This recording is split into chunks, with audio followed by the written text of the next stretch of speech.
Buongiorno, benvenuti amici. Dopo la prima lezione dedicata alla vita, ora parliamo delle opere di Aristotele. Aristotele scrisse due tipologie di opere, o meglio, scrisse due tipi di manoscritti. I manoscritti che vanno a comporre le opere pubbliche, cioè le opere destinate alla pubblicazione. Si tratta di opere destinate alla pubblicazione, spesso sono dei dialoghi, come le opere del suo maestro Platone, oppure sono delle opere esortative, oppure delle opere consolatorie. Tuttavia sono senz'altro delle opere letterariamente rifinite, ben aggiustate, ben confezionate, perché venivano appunto pubblicate, erano a disposizione di chiunque. E queste opere non ci sono arrivate quasi per niente. Perché? Sembra un po' strano, sono le opere pubblicate. Ricordate che nel caso di Platone ci sono arrivate tutte le opere che Platone ha destinato alla pubblicazione. Queste opere non ci sono arrivate perché a un certo punto, come vedremo, saranno soppiantate dal secondo tipo di opere che invece sono arrivate in buona parte fino a noi, cioè le opere di scuola. Quando comparvero più tardi le opere di scuola, che prima erano rimaste occultate per molto tempo, le opere per la pubblicazione sembrarono meno importanti, insomma ci si dimenticò di loro, divennero meno di moda, non furono più copiate e quindi per questo noi non le abbiamo. A volte abbiamo soltanto il titolo di alcune di queste opere, a volte soltanto pochi frammenti, come nel caso di scritti come ve li ho indicati lì, sulla filosofia, Eudemo, sull'immortalità dell'anima, il Grillo sulla retorica. Soltanto del Protrettico che io ho citato nella prima lezione, nella scorsa lezione, noi abbiamo porzioni più vaste e quindi gli studiosi sono riusciti a ricostruire in parte almeno il testo originario del Protrettico. Negli altri casi la lettura non ci consente affatto di farci un'idea esauriente del contenuto, perché davvero abbiamo soltanto pochi frammenti. Queste sono le opere destinate alla pubblicazione, o meglio all'epoca succedeva che erano destinate alla lettura di fronte a un pubblico di persone colte da parte di uno schiavo che leggeva, quindi erano testi letterariamente curati, appunto adatti alla pubblicazione. Le opere di Aristotele che ci sono arrivate in grande quantità sono invece le opere di scuola, cioè le opere ad uso interno, quei manoscritti, quei papiri, quelle carte che Aristotele utilizzava per le proprie lezioni e che non erano destinati alla pubblicazione.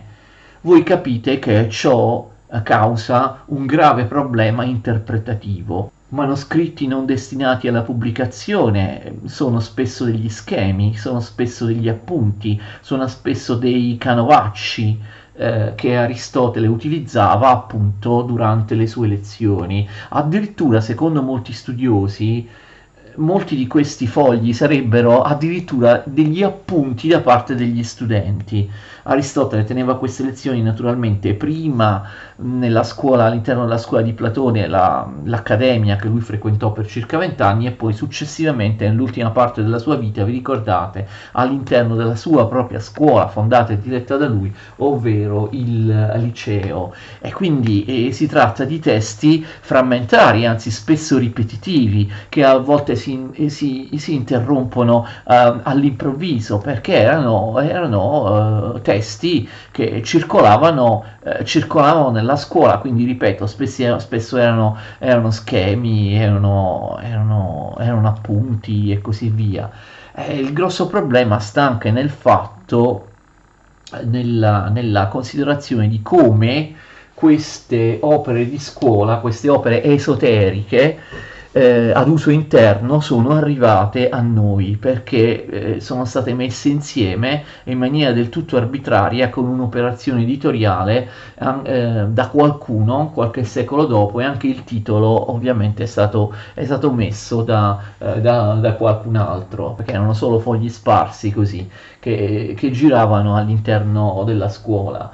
la questione è piuttosto complessa. Alla morte di Aristotele, che vi ricordo avviene nel 322 a.C., questi manoscritti vengono ereditati dal suo allievo fedele Teofrasto.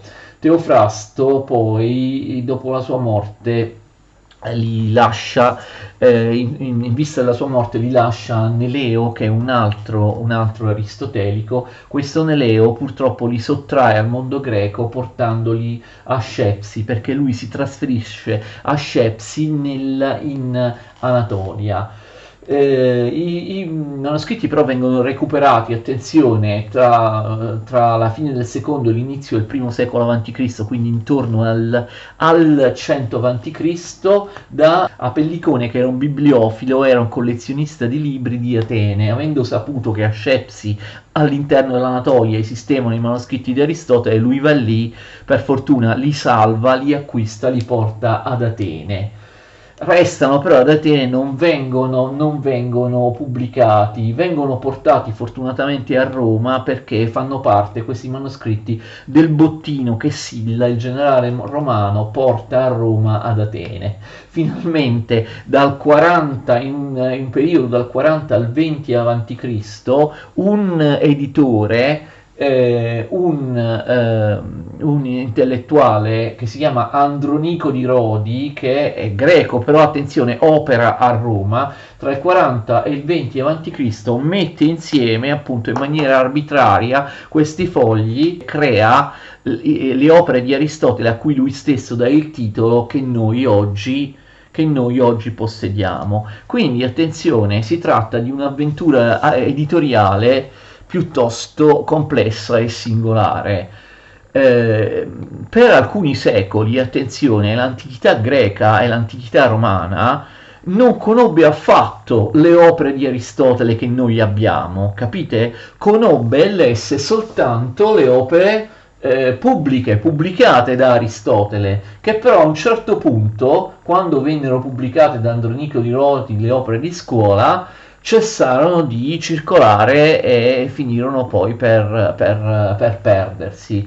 Quindi, per esempio, Epicuro, oppure gli stoici più antichi, ma anche, non so, i filosofi latini, i filosofi romani del primo secolo avanti Cristo, fino alla fine del primo secolo avanti Cristo, non conoscevano affatto le opere di Aristotele, che sono le uniche che noi abbiamo, mentre conoscevano le altre che non ci sono arrivate. Non so, sembra molto, molto singolare questo. Nel momento in cui vengono pubblicate le opere di scuola, queste sembrano molto più interessanti delle opere pubbliche, e ripeto, queste ultime vengono assolutamente dimenticate, distrutte. Si tratta di un grande naufragio letterario, uno dei più gravi naufragi letterari di ogni tempo. Noi abbiamo perduto una buona parte delle opere di Aristotele. Abbiamo comunque quelle che abbiamo, che sia una metà, non lo sappiamo. Abbiamo le opere di scuola, i papiri ad uso interno che Aristotele usava durante le lezioni, e queste sono le opere che tutti conoscono di Aristotele nel mondo, nell'impero romano, nel mondo tardo antico, nel Medioevo. In realtà nel Medioevo ne conoscevano poche, e poi in età moderna. Quindi è singolare. Ad Aristotele è capitato il contrario rispetto a quello che abbiamo visto per le opere di Platone. Ricordate?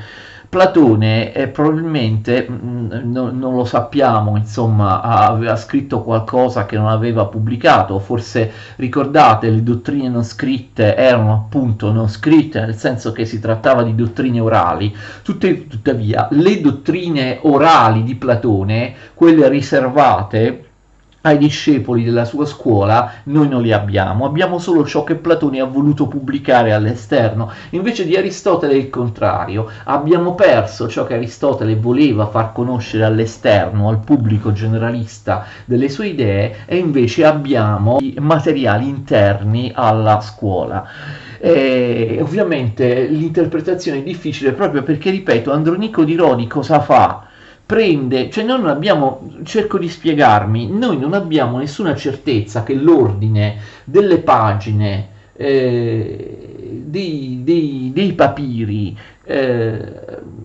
così come li ha disposti Andronico, sia l'ordine originario con cui Aristotele li abbia scritti o li abbia messi insieme, seppure li aveva in qualche modo messi insieme. Andronico di Rodi che cosa fa? E lo fa anche abbastanza bene, bisogna dire. Prende tutti i fogli manoscritti che riguardano lo stesso argomento, li mette insieme cercando di dare ovviamente un ordine. Ovviamente magari nel caso ci sono magari due fogli in cui il secondo foglio è sicuramente la continuazione del primo, no? In maniera evidente, però altre volte non è così, quindi si tratta di frammenti, di fogli sparsi che, siccome riguardano lo stesso argomento, vengono messi insieme nella stessa opera, e Andronico crea del tutto arbitrariamente e convenzionalmente, secondo un suo metodo, secondo una sua idea, le opere che noi abbiamo di Aristotele, fornisce anche un titolo a queste opere. Quindi le opere ci sono arrivate con una serie di ripetizioni,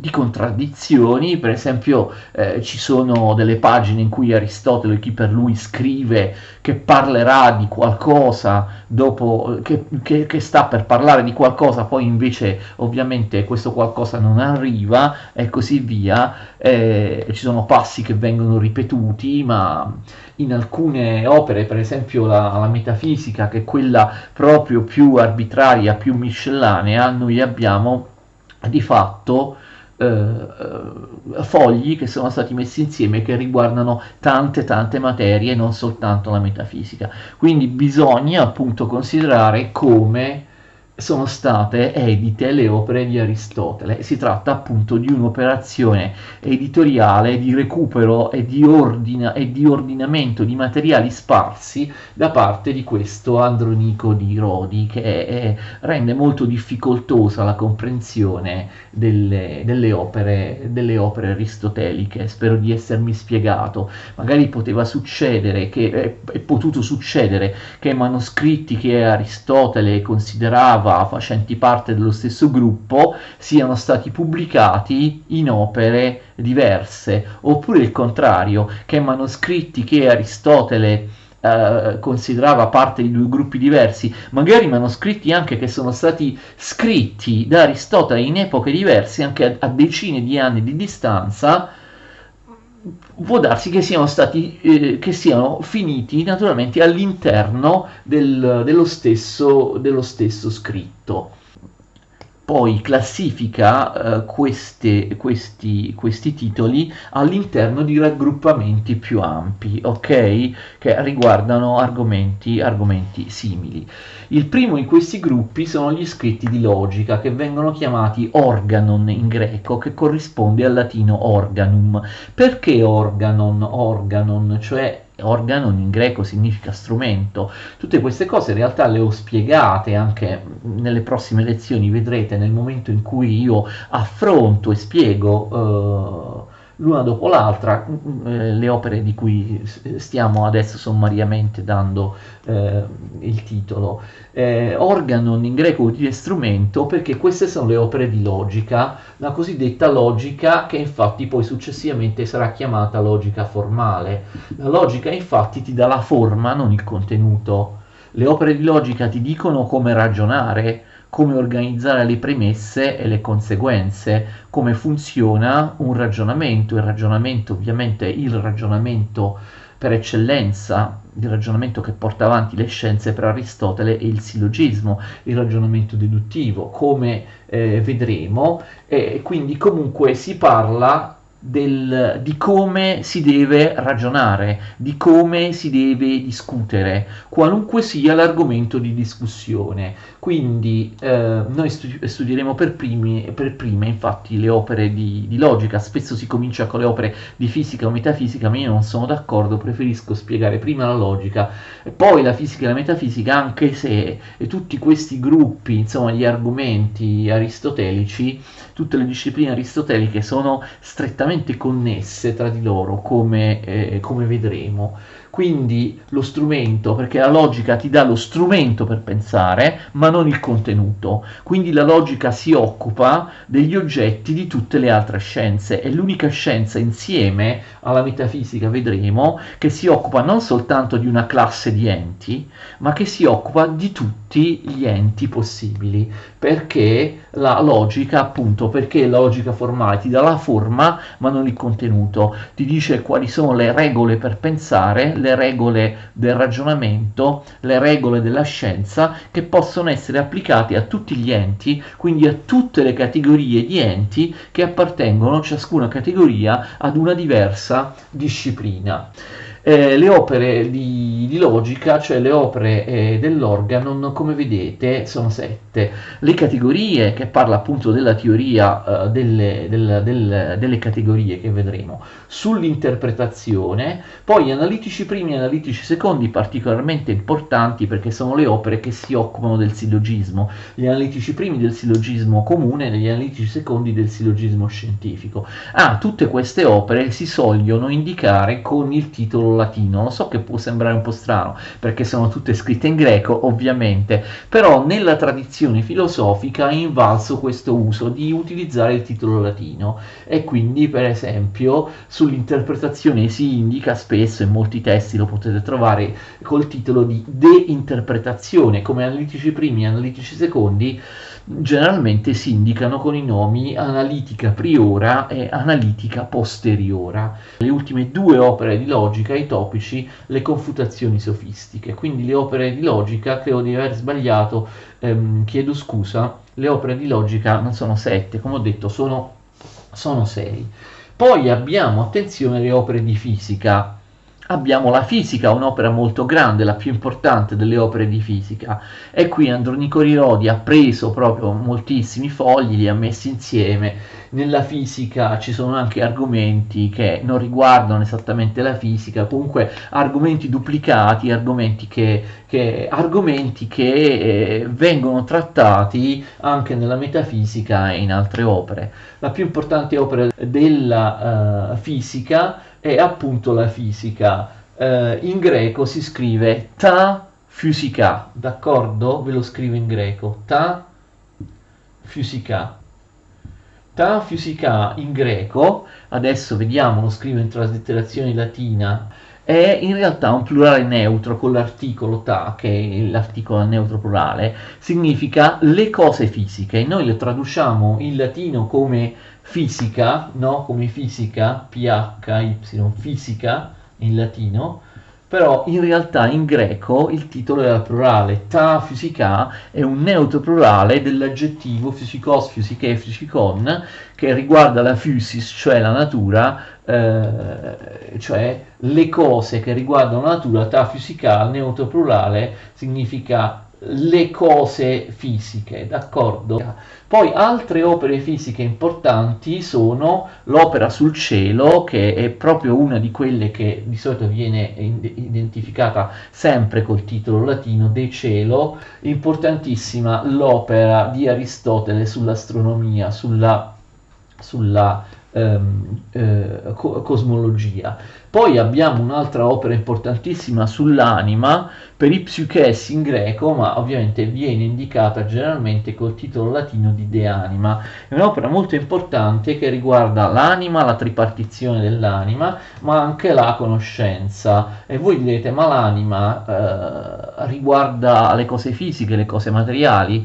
Per Aristotele sì, a differenza di Platone, perché per Aristotele la conoscenza non ha nulla di trascendente, per Aristotele non esiste il trascendente, e comunque la conoscenza nasce dall'esperienza, e comunque la conoscenza elabora anche le idee astratte, le idee più nobili, le elabora all'interno dell'anima umana, e per Aristotele non solo la conoscenza si basa sull'esperienza, e l'esperienza è esperienza di oggetti sensibili, non di idee e forme intelligibili, che per Aristotele non esistono, ma abbiamo visto la conoscenza elaborata nell'anima, come vedremo nella lezione insomma apposita su quest'opera. La conoscenza viene elaborata nell'anima e l'anima umana per Aristotele è un'entità fisica e mortale che muore col corpo, non è l'anima umana qualcosa che esisteva prima del corpo e cade da un mondo intelligibile, come diceva Platone. Quindi attenzione, il De Anima è un'opera di fisica, perché l'anima è un ente fisico e la conoscenza ha a che fare esclusivamente con enti fisici. E quindi la fisica sul cielo, l'anima. Ci sono anche delle altre opere che non ho scritto perché non entrano nella lavagna. Ci sono le opere meteorologiche che si chiamano in latino proprio meteorologica, cioè sulle cose meteorologiche, ok? Poi ci sono, attenzione, anche con una certa importanza, le opere sugli animali. Le opere biologiche di Aristotele anch'esse fanno parte del gruppo delle opere fisiche, d'accordo? Opere come Degenerazione et Corruzione, cioè sulla generazione e sulla corruzione, ma anche i Parvia Naturalis, cioè le piccole cose naturali, oppure Degenerazione Animalium, cioè sulla generazione degli animali, Historia Animalium, cioè la storia degli animali, e poi De Partibus Animalium, cioè sulle parti degli animali. Vedete che ci sono ben 4 opere sugli animali. Le opere biologiche di Aristotele fanno parte anch'esse delle opere fisiche. In realtà Aristotele, noi sappiamo, aveva scritto anche opere di botanica, opere sulle specie vegetali che però non ci sono arrivate. Ora, la cosa un po' più difficile da spiegare, un po' più complessa, è appunto la metafisica. Dopo la fisica che riguarda ovviamente anche la fisica celeste, no? Perché per Aristotele ovviamente il mondo celeste è comunque composto da enti fisici, la fisica riguarda i corpi, i movimenti, i mutamenti, la morfologia dei corpi, le trasformazioni dei corpi studiate da Aristotele con le 4 cause oppure con le famose 2 coppie materia e forma, oppure potenza e atto, e così via. La metafisica, in realtà abbiamo visto che nella metafisica c'è di tutto, ci sono anche moltissime teorie che riguardano la fisica. La metafisica è un nome, attenzione, che in Aristotele non esiste, è proprio un'invenzione di Andronico di Rodi. Questo magari lo ripeteremo quando parleremo della metafisica, ma forse no, non lo so, quindi è meglio dirlo qua. In Aristotele non esiste il termine metafisica, anche questo è un plurale neutro, attenzione, in greco, ecco, si scrive meta, ta, physica. Abbiamo già visto prima che ta physica, plurale neutro con l'articolo, vuol dire sulle cose fisiche, è vero? La fisica, il titolo greco è meta, ta, physica. E ovviamente il titolo della fisica è ta physica, cioè, come ho detto prima, sulle cose fisiche, ta fisica. Invece metafisica ha questo metà aggiunto all'inizio, che è una proposizione, una preposizione greca. Metà, ta fisica. Metà in greco può significare oltre, al di là, ma può anche significare dopo, attenzione. Cioè Andronico di Rodi si inventa questo titolo non sapendo come intitolare questo libro, e lo intitola come, attenzione, le cose che vengono dopo le cose di fisica. Lui ha messo insieme dei papiri aristotelici e coerenti tra di loro più o meno, che parlano delle materie fisiche, e ha dato loro il titolo fisica.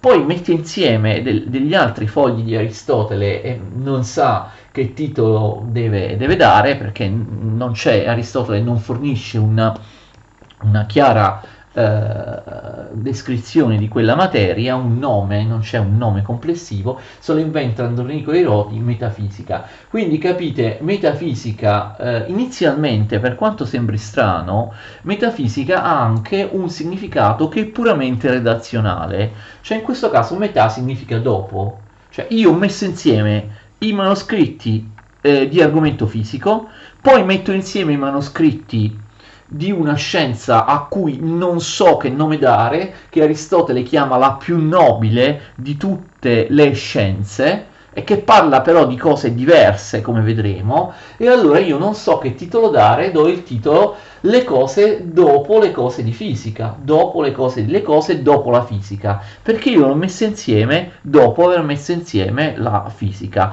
Però attenzione, questo metà dopo ovviamente ha anche un altro significato. Dopo la fisica cosa ci sono? Ci sono le cose più nobili della fisica, le cose che appunto vanno oltre la fisica, vanno al di là della fisica, capite? Quindi metafisica significa dopo la fisica, nel senso davvero che c'è un libro che è sistemato, è stato fatto dopo un altro libro. Però oltre a significare dopo, significa anche al di là della fisica, al di sopra della fisica, oltre la fisica, cioè qualcosa di più nobile della fisica, qualcosa che va oltre la fisica. E questo ovviamente è uno dei significati che noi diamo al termine metafisica. Che cosa si intende per metafisica? Si intende per qualcosa che è al di sopra degli enti fisici, ok?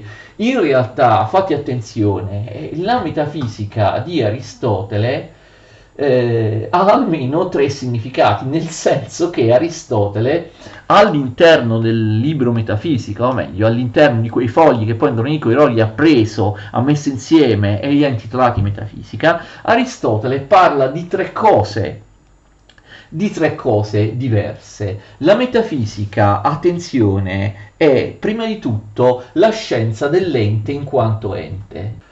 To-on e on, l'ente in quanto ente. Lo scriverò in greco poi quando parleremo della metafisica nella apposita lezione, video lezione. La scienza dell'ente in quanto ente. Questo è un primo significato che è rimasto poi in tutta la storia della filosofia di metafisica, perché gli ambiti di cui si occupa la metafisica nell'opera di Aristotele e i tre significati che il termine metafisica ha nell'opera di Aristotele sono cose che resteranno poi, che saranno stabilite, che resteranno in seguito in tutta la storia della filosofia, d'accordo? La metafisica, prima di tutto, è ontologia, si occupa dell'ente, vi ricordate? Ontos, in greco, al plurale neutro, onta, ontos, cioè l'ente, l'essere, la cosa, l'ente, l'essere, ma ricordate, ne abbiamo già parlato per esempio nel caso di Parmeide, ontos al maschile singolare, al plurale neutro molto usato, onta con l'articolo neutro ta onta vuol dire le cose, in realtà significa gli enti, cioè ontos significa ente, viene anche ovviamente tradotto come essere, quindi la scienza dell'ente in quanto ente è la scienza dell'essere, la metafisica è la scienza dell'essere, però ontos è il participio presente del verbo eimi, del verbo sono, del verbo essere, einai, quindi non significa esattamente essere oppure ente, sì, significa ente nel senso di essente, d'accordo, ciò che è, perché ontos, da cui ontologia, da cui ente, è il participio presente del verbo essere, quindi l'essente, ciò che è. L'ontologia è lo studio dell'essere, cioè ontos, e quindi diventa onto. Ne abbiamo già parlato per Parmeide, che in fondo è il padre dell'ontologia occidentale, abbiamo visto poi anche l'ontologia di Platone. Quindi la metafisica in un primo significato, in un primo ambito, in una prima parte dell'opera in cui Aristotele parla di questo, è la filosofia dell'ente in quanto ente. In realtà all'interno di tutta la metafisica Aristotele parla dell'ente in quanto ente soltanto in pochissime paginette, cioè sono dei brani molto brevi e per questo molto controversi. Che cos'è l'ontologia? Cioè la metafisica come studio dell'essere, come studio dell'ente. La filosofia dell'ente in quanto ente, dice Aristotele, che lui chiama anche filosofia prima, cioè prote-filosofia, filosofia prima, è la filosofia che appunto affronta qualcosa di fondamentale, cioè parla dell'ente, attenzione, in maniera generale. Che significa? Parla dell'ente in sé, dell'essere in sé, non del fatto che un ente è verde, un ente è bello, un ente ente è difficile, un ente è bianco, cioè parla di tutti gli enti non considerando ogni ente in base ai propri predicati, in base alle caratteristiche che rendono ogni ente diverso da un altro ente, oppure che rendono ogni classe di enti diversa da un'altra classe di enti. Come la logica, la metafisica studia tutti gli enti, non solo, attenzione, gli enti che sono sostanza, che sono enti materiali, tranne uno che fa eccezione, cioè o Theos, Dio, ma anche gli enti che sono dei predicabili, per esempio le parole che denotano concetti o azioni astratte, d'accordo, i numeri o cose del genere. Tutto ente, non soltanto le sostanze, cioè gli enti materiali, ma anche quelli che Aristotele chiama i predicabili. Li studia, attenzione, non nel senso predicativo, ma nel senso esistentivo, cioè non studia l'ente perché l'ente è e dopo c'è un predicato che fa riferimento al soggetto. L'ente è brutto, l'ente è bello, l'ente è grande, l'ente è piccolo, l'ente è verde, l'ente è bianco. No, li studia non nel senso predicativo ma nel senso esistentivo, cioè la scienza dell'ente in quanto ente, la metafisica come ontologia o come scienza dell'ente in quanto ente, studia, attenzione, tutti gli enti contemporaneamente, perché a differenza delle altre discipline, tranne la logica che anch'essa studia tutti gli enti contemporanei, a differenza delle altre discipline che studiano ognuna una particolare classe di enti, la metafisica, in quanto scienza dell'ente in quanto ente, in quanto ontologia, li studia tutti gli enti contemporaneamente, perché li studia, attenzione, esclusivamente dal punto di vista dell'unica caratteristica che tutti gli enti hanno in comune tra di loro, ovvero il fatto di esistere. Non l'ente è verde, l'ente è buono, l'ente è difficile, ma l'ente è. Qualunque tipo di ente, per quanto diverso dagli altri enti, ha almeno una cosa in comune, ovvero il fatto di esistere, ovvero il fatto di essere un ente. Per questo la scienza dell'ente, non in quanto ente matematico, non in quanto figura geometrica, non in quanto astro nel cielo, non in quanto virtù o azione morale, non in quanto corpo che cade verso la terra, così via, ma l'ente in quanto ente. Così si studiano tutti gli esseri contemporaneamente, perché si può fare questo? Perché si studia di tutti gli esseri l'unica caratteristica che tutti gli esseri hanno in comune, cioè quella di essere enti, cioè quella di esistere. Aristotele dice che questa scienza, la scienza dell'ente in quanto ente, è quella più nobile, ok? È tra tutte le discipline, tra tutte le scienze,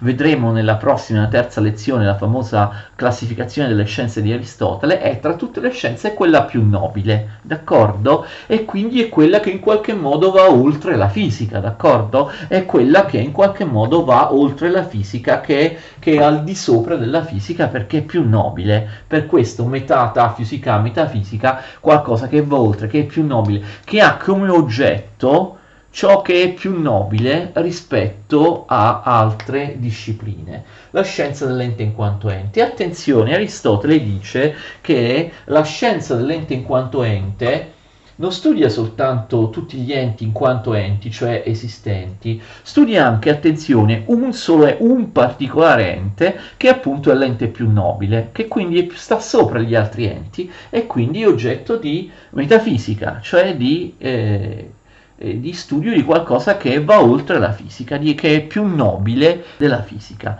Questo ente è Dio, o Theos, attenzione, ve lo scrivo in greco, traslitterato in termini latini, cioè il Dio, il motore immobile, la sostanza che è al di là delle altre sostanze, non perché sia in un mondo trascendente a cui Aristotele non crede. Vedremo che anche o Theos, Dio, pur essendo l'unica sostanza immateriale, è localizzato da Aristotele nel mondo fisico, si trova presso la sfera più esterna del cosmo, cioè presso la sfera delle stelle fisse, non si capisce bene. Comunque è l'ente più nobile di tutti perché è l'ente, come vedremo, che è l'unica sostanza che non ha una materia, cioè che ha solo la forma e quindi è immateriale, mentre tutte le altre sostanze sono materiali, ed è l'unica sostanza eterna e necessaria che non è nata, che non è divenuta e non è mai stata in potenza, esiste eternamente e in maniera immutabile, perennemente in atto, quindi è atto puro oltre a essere forma pura. Quindi è una sostanza che fa eccezione rispetto alle altre sostanze, l'unica sostanza che non è materiale è che è immateriale e che tra le altre cose è pensiero di pensiero ed è l'origine del movimento di tutto l'universo, il famoso motore immobile eterno. E quindi capite, metafisica è qualcosa che va oltre la fisica perché studia l'unico ente, o meglio l'unica sostanza che non ha una materia, che non ha uno sviluppo, che non è nata e che non morirà, che è sottratta al divenire, perché è forma pura senza la materia, è atto puro senza la potenza. E quindi capite, questo è un secondo significato di metafisica. L'ente in quanto ente studia l'ontologia, cioè appunto tutti gli enti in quanto enti, ma studia anche quell'ente più nobile di tutti, o Theos, e quindi in questo secondo significato è teologia, potremmo dire. La scienza dell'ente in quanto ente è ontoteologia, si occupa di tutti gli enti in quanto esistono, per cui possono essere studiati anche a prescindere dalla scienza particolare che li studia, in quanto semplicemente esistono, in quanto tutti hanno quell'unica caratteristica in comune che esiste, ma anche appunto la scienza dell'ente più nobile di tutti, cioè o Theos, Dio, l'unica sostanza che non è materiale. Quindi capite perché la metafisica, dice Aristotele, è tra tutte le discipline scientifiche, tra tutte le discipline filosofiche, quella più nobile, quella più alta, quella che va oltre la fisica. Attenzione, c'è un terzo in realtà significato di metafisica, ovviamente questi tre significati sono strettamente correlati. Metafisica significa anche lo studio dei principi primi, ciò che è basilare, d'accordo, per la filosofia.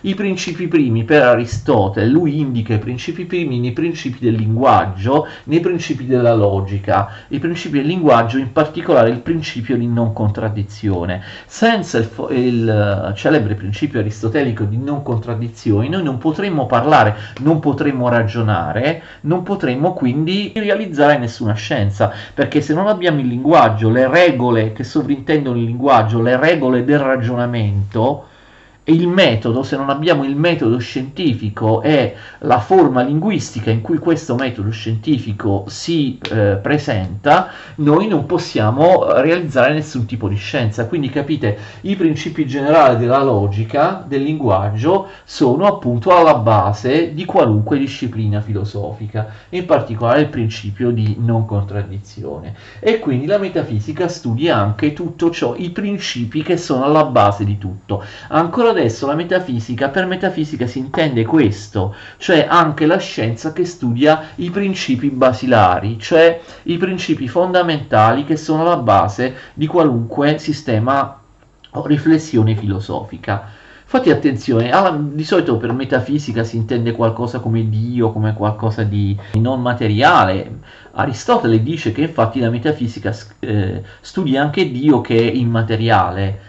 Però attenzione, Aristotele dice che la metafisica studia anche i fondamenti di tutto, i fondamenti, i principi alla base della filosofia, ma in questo caso non sono Dio, i principi abbiamo visto sono i principi logici. Quindi la parola metafisica in questa accezione è rimasta a significare appunto i principi di base di ogni filosofia. Quindi da un certo punto di vista può esistere anche una metafisica materialistica, capite?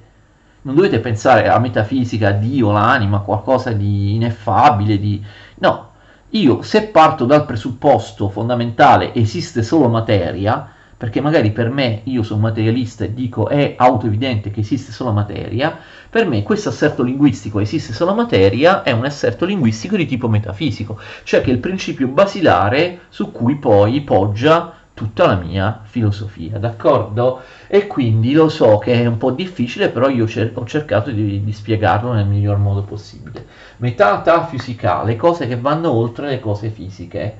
La metafisica, titolo parola inventata da Andronico di Rodi, Aristotele non la utilizzava. E quindi la metafisica significa la scienza dell'ente in quanto ente, nel senso che è la scienza che studia tutti gli enti per il fatto che sono enti, oppure la scienza che studia l'ente più nobile, cioè la sostanza immateriale, Dio, il motore immobile, oppure la scienza che studia i principi alla base della filosofia, che per Aristotele sono i principi linguistici, però attenzione, per altri filosofi possono essere principi di altro tipo. Poi restano alcune opere, insomma alcuni gruppi più facili da spiegare, ci sono le opere di etica e di politica. Attenzione, Aristotele scrive 3 opere sull'etica, sulla morale, la più importante è quella che ho trascritto qui, è l'Etica Nicomachea, che ho detto già, credo, la scorsa volta, parlando delle vite di Aristotele, lui dedica a suo figlio, che è ancora un bambino, che si chiama Nicomaco, che purtroppo poi successivamente morirà. Quindi Etica a Nicomaco, Etica Nicomachea, spesso viene chiamata anche Grande Etica perché è l'opera più lunga e decisamente più importante tra le opere di Aristotele dedicate alla morale e all'etica. Esistono anche altre opere etiche di Aristotele, tra cui l'Etica Eudemia, cioè dedicata a un certo Eudemo, e poi l'Etica per Alessandro, dedicata ad Alessandro. Però tra tutte le opere di etica di Aristotele la più importante è l'Etica Nicomachea ed è l'unica di cui parleremo, ok? E poi abbiamo la politica, che per Aristotele è strettamente legata all'etica. Attenzione, l'etica parla del comportamento di un singolo individuo, la politica parla del comportamento di una pluralità di individui che si uniscono per formare prima la famiglia, poi un villaggio e poi uno stato, una polis, un'entità politica più grande. Vedremo nella terza lezione che farò quando parleremo della complessa classificazione delle scienze in Aristotele, che Aristotele considera l'etica e la politica scienze pratiche, d'accordo? Spiegherò nella prossima lezione che cosa si intende scienze pratiche e perché sono scienze differenti, attenzione, dalle opere che appunto appartengono ad altri tipi di scienze. Quindi le opere, l'etica neoclassica e le altre opere di etica, cioè le opere di etica e di politica, sono le opere che riguardano le scienze pratiche, le discipline pratiche che per Aristotele sono l'etica e la politica. Andate alla lezione successiva per vedere cosa sono le scienze pratiche. E poi ovviamente le ultime opere di Aristotele sono invece le cosiddette scienze poietiche o produttive, che producono qualcosa che è diverso da colui che lo produce, cioè l'uomo, fosse la poesia, fosse un dipinto oppure un tavolo, ok, e che possono esistere o possono anche non esistere. Queste sono le scienze poietiche, ne parlerò appunto nella prossima lezione. E le scienze poietiche sono due, cioè la poetica e la retorica. Infatti noi abbiamo 2 opere, una dedicata alla poetica e l'altra dedicata alla retorica. La poetica, cioè l'arte, le forme d'arte. Per Aristotele è molto importante la tragedia, lo vedremo, tra le varie forme d'arte. Quindi la poetica è un'opera di estetica, no? Diremmo oggi, si occupa di quella branca della filosofia che noi chiamiamo estetica. L'opera d'arte, cos'è l'opera d'arte, il bello, cos'è il bello e così via.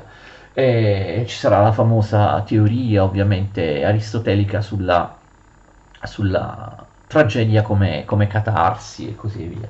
La retorica, infatti, si occupa di retorica, che per Aristotele è una disciplina, attenzione, diversa dalla logica, la retorica, ma attenzione, diversa anche dalla dialettica. Per sapere cos'è la logica, perché si distingue dalla retorica e perché si distingue dalla dialettica, non avete altro da fare che continuare a seguirmi. A partire dalla prossima video lezione ce ne saranno ancora una ventina. Dopo queste 3 lezioni introduttive, questa è la seconda, ce ne saranno ancora una ventina in cui scandaglieremo, spero con precisione, il pensiero di Aristotele.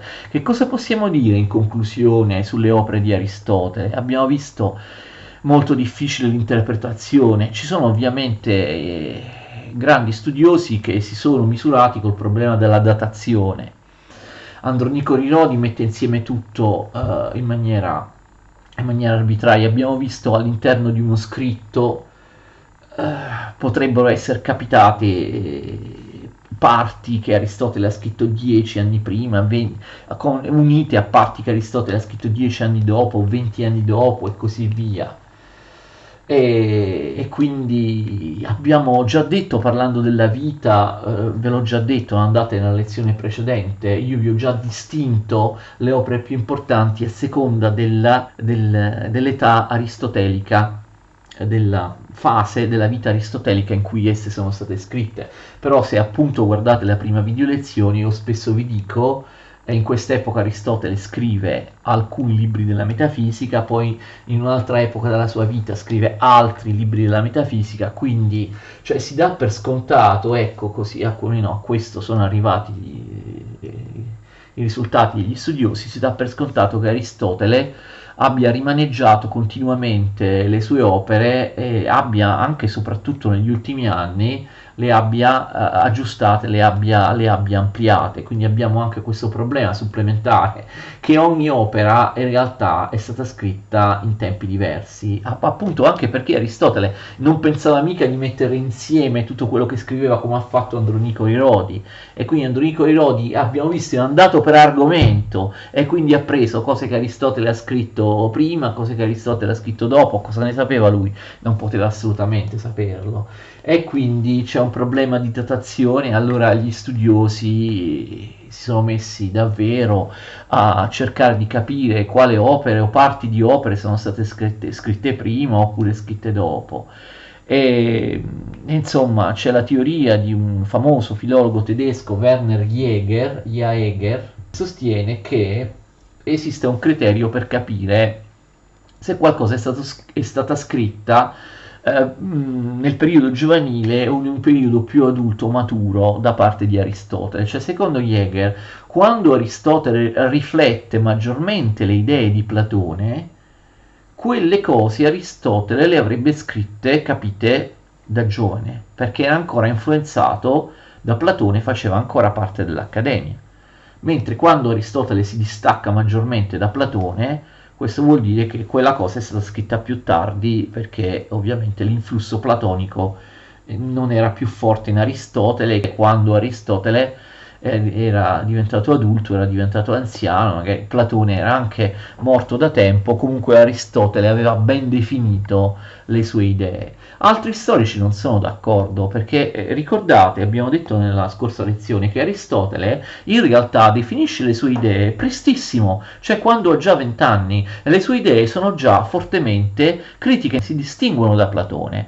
E quindi secondo altri storici più recenti rispetto a Jaeger, sarebbe avvenuto invece il contrario, cioè quando Aristotele prende maggiormente le distanze da Platone, vuol dire che Aristotele è giovane, è in contatto con Platone e si trova all'Accademia, perché Aristotele è giovane, è a contatto con Platone, vuole evidenziare le sue teorie, vuole evidenziare i suoi meriti, e quindi tende, capite, ad essere più critico, ad essere più polemico con il maestro. Mentre dopo la scomparsa del maestro, quando Aristotele ormai ha realizzato tutto l'impianto del suo pensiero, proprio in epoca tarda, in epoca anziana, Aristotele sarebbe stato indotto a recuperare alcune dottrine di Platone. Quindi secondo questi storici avviene il contrario: quando noi vediamo che Aristotele si distacca e critica Platone, quello è un Aristotele giovanile, mentre quando Aristotele è più vicino a Platone, quello è un Aristotele più adulto o senile, e quindi ognuno la pensa, diciamo così, la pensa in maniera diversa. Ci sono contraddizioni, ci sono aporie, ci sono problemi che sono insolubili, per quanto gli studiosi possano avere nuove metodiche, eccetera, nuove idee, perché insomma abbiamo visto il materiale che è confluito nelle opere che noi abbiamo, il modo con cui è stato messo insieme, no? Che è solo un'operazione editoriale da parte di Andronico Irodi, da parte di qualcuno che lo ha fatto più di 300 anni, cioè più o meno 300 anni dopo la morte di Aristotele, con questi manoscritti che per 300 anni sarebbero non sarebbero stati conosciuti, no? Sono scomparsi per 300 anni, poi vengono editati da qualcuno 300 anni dopo a Roma, che ovviamente non conosceva nulla dell'ambiente originale di Aristotele, del contesto in cui lui viveva. E quindi si discute se il pensiero di Aristotele è unitario oppure se no. La maggior parte degli studiosi sostengono una sostanziale, diciamo, unitarietà del pensiero di Aristotele. Aristotele, sin dall'epoca giovanile fino agli ultimi anni, comunque non avrebbe cambiato in maniera radicale, in maniera drammatica le sue idee. Ci sono ricerche recenti sulle opere biologiche che dicono che Aristotele avrebbe modificato alcune sue idee proprio in base allo studio sugli esseri viventi. Comunque molti dicono che in realtà il pensiero di Aristotele è unitario, andando da un'opera all'altra, da una scienza all'altra, da una disciplina all'altra, non ci sarebbero forti contraddizioni. Tuttavia è anche vero, come vedremo, che Aristotele a volte dice una cosa in un'opera, ne dice un'altra in un'altra opera, e quindi di volta in volta noi affronteremo il problema delle contraddizioni di Aristotele, che ovviamente su uno stesso argomento io vi dirò qui dice una cosa, qui dice un'altra e così via. Però abbiamo visto le contraddizioni possono anche derivare dal fatto che magari questi sono soltanto appunti delle lezioni, non sappiamo niente, magari Aristotele scriveva due cose in contrasto tra loro perché faceva soltanto delle ipotesi, oppure discuteva gli argomenti di un proprio avversario e noi pensiamo che siano le sue idee. Cioè questo è veramente difficile da dire. Comunque diciamo che negli ultimi anni, negli ultimi decenni ha preso corpo una teoria che proprio smentisce quello che vi ho detto all'inizio, cioè una teoria che sostiene, pensate, che non sia vero che questi siano soltanto degli appunti, dei frammenti, degli schemi di Aristotele, appunti di lezioni, eccetera, ma che in realtà Andronico abbia ricostruito le opere di Aristotele in base ad un ordine che già c'era. Cioè molti recentemente sostengono che l'ordine con cui le opere ci sono state tramandate da Andronico Rirodi corrisponda a un disegno dello stesso Aristotele, che Andronico quindi abbia trovato le pagine una dopo l'altra già disposte in un certo ordine, e quindi di fatto la coerenza all'interno di ciascuno di questi scritti sarebbe molto maggiore di quanto si pensava in passato, perché lo stesso filosofo, lo stesso Aristotele, secondo questa ipotesi, negli ultimi anni avrebbe riordinato i testi, li avrebbe disposti in vista di una pubblicazione che poi non è mai avvenuta, o comunque li avrebbe disposti magari riordinando i manoscritti delle sue vecchie lezioni di molto tempo prima, li avrebbe comunque ordinati, gli avrebbe dato un ordine coerente che in fondo Andronico si è già trovato e che quindi corrisponde all'ordine con cui ci sono pervenuti. Comunque ci sono ovviamente molte discussioni, molte difficoltà nel comprendere effettivamente, nell'interpretare le opere di Aristotele, per come sono state scritte, per come ci sono arrivate, per come sono state messe insieme. Spero di essermi spiegato. Allora, questa è la seconda lezione su Aristotele, alla fine ce ne saranno 24-25, nella prossima, nella terza, faremo un'introduzione ad Aristotele parlando delle principali differenze tra Platone e Aristotele, in particolare la critica da parte di Aristotele dell'esistenza delle idee forme, dell'esistenza del mondo intelligibile. Parleremo poi anche della famosa classificazione delle scienze in Aristotele, e poi di cosa Aristotele intende per scienza, per sapere, come lui ordina e come lui considera le varie discipline, i vari ambiti, le varie scienze che compongono il tutto, che compongono il sapere generale che lui chiama scienza oppure filosofia. Vi saluto, continuate a studiare Aristotele con me, grazie, arrivederci.